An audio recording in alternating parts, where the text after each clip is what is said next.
Health insurance. It's one of your main concerns when finding and keeping a job. But what happens when the only insurance available to you refuses to cover a basic necessity?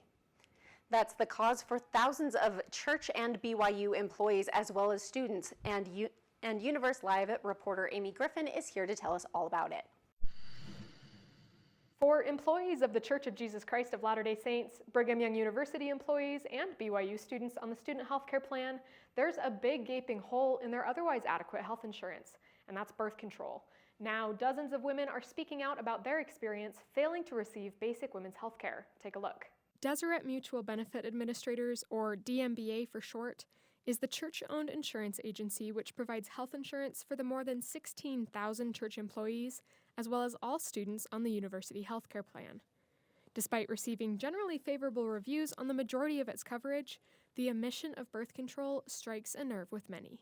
I kind of feel like I'm being told, like, we don't care about your education, we don't care about your job, you are a baby-making machine. Here in its policy, you can see the company refuses to cover any method of family planning, including contraception, birth control devices, and sterilization procedures, unless the covered individual meets DMBA's current medical criteria. But just what are those criteria? Well, it's not talked about anywhere in their explanation of benefits or other documentation. And when we called DMBA multiple times today, they refused to provide the guidelines DMBA nurses use to determine medical necessity.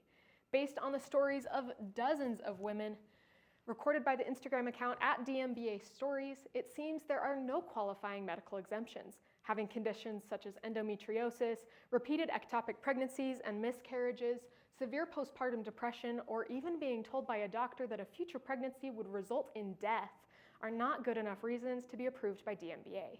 I have some really delightful health conditions, and I needed a solution to them so I would not be bedridden and miserable for my entire life. Springer, like many women, was denied coverage for her birth control, which was essential to treating her medical conditions. She had to jump through countless hoops to try to get what she needed, a process that took months.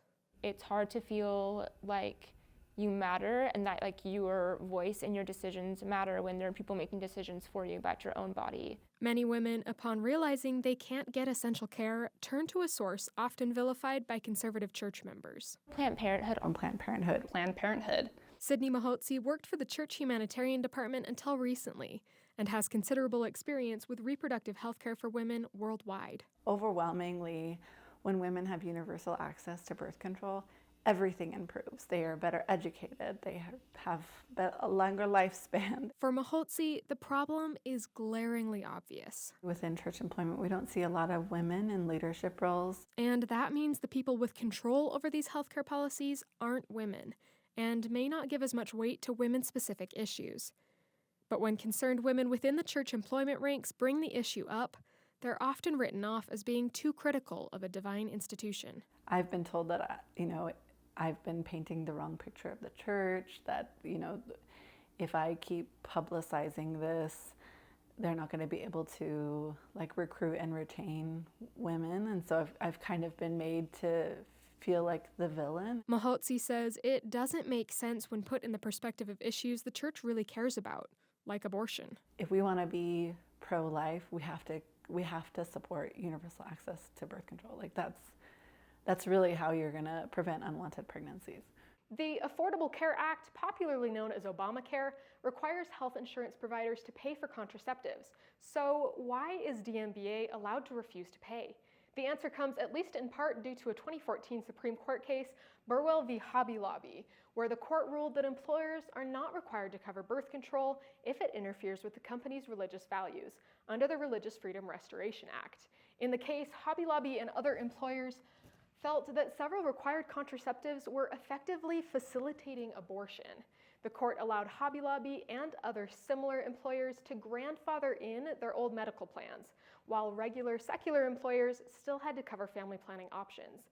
DMBA is one of these grandfathered plans, despite the fact that the prescription management company it contracts with, Magellan Health, is happy to approve most birth control options. And the Church of Jesus Christ of Latter-day Saints has no formal objection to the birth control. In fact, the church's official stance is that the baby decision is a private matter for the husband and wife. The DMBA Stories account has been helping to bring the stories of countless affected women to the public. Springer believes that no one is listening. Is that actually reaching the policymakers? And if it is, do they even care? Probably not, is my guess, or else I think we'd see change at this point. Fountain sees it as an issue of faith and believes that the birth control exclusion parallels the biblical story of the woman with an issue of blood, who many historians believe may have had a medical condition related to her menstrual cycle. Fountain expects the church to step up as she believes Christ would have and help heal the struggling women. That's such a great example to me of Christ reaching out to women and defying societal norms of the time and saying, no, like, I'm going to help you. And I don't care what society says, like, you're a daughter of God, and like, I love you, and let me heal you. The women all express a similar hope for the future of the healthcare policy. I hope someone will listen and say, you know what, she's right. This isn't Christ-like, and this needs to change. And this isn't, it's okay to admit mistakes. This is a gospel of repentance. The movement continues to put pressure on DMBA to change their policy and cover what they say is an essential part of women's healthcare. To read more stories or submit your own, visit @DMBA_stories on Instagram. I'm Amy Griffin, reporting for Universe Live in Provo.